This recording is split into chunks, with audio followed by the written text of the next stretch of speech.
What is going on, guys? Nathan Christ here, owner of Daisy Dukes Landscaping, and today we are talking about pre-emergence, and I'm specifically talking to the lawn care guys and the landscapers.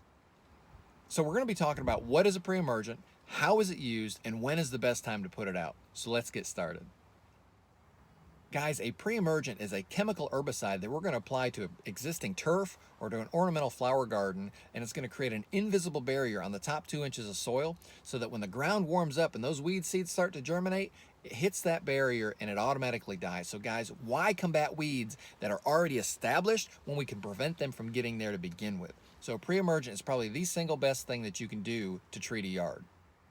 Now, let's talk about what pre-emergents won't do. A pre-emergent is not going to kill anything that's pre-existing. So if there's already weeds established, it's not going to do anything to take care of that. We're going to have to do some type of application to treat those weeds, but it's going to help 100% with any other weeds from forming.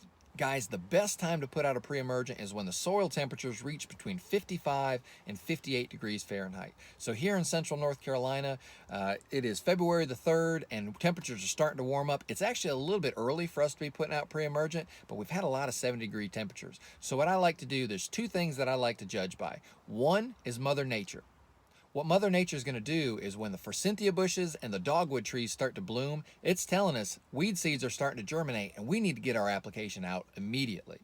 Now, if you don't know what a forsythia bush looks like or you don't have any dogwood trees in your area, don't worry about it. Take a thermometer. I personally like a digital thermometer. Stick it in the ground and get a temperature reading of the ground. Again, anytime it reaches 55 to 58 degrees, that's an ideal temperature for weed seeds to begin to start to germinate. Now, if you put it out a little bit sooner, don't worry about it. There's no harm to the turf. There's no harm to anything if you put out pre-emergent too early.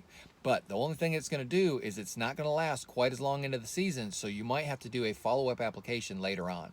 Here in central North Carolina, what we like to do is we like to put out our pre-emergents from mid-February to the end of February, and sometimes a second follow-up application around the end of April or the beginning of May. Now guys, if you're wanting to combat winter annuals, you're going to have to put out some type of pre-emergent application in the fall. However, keep in mind, if you do a lot of cool season grasses like Kentucky blues or tall fescues, you're probably not going to be able to use a pre-emergent, and let me tell you why. So guys, there's no doubt that fall is the absolute best time to plant grass. It gives it a chance to establish a very, very good root system throughout the winter time, so come spring, you've got a thick, lush lawn. But if you put out a pre-emergent, obviously those grass seeds are not going to be able to germinate.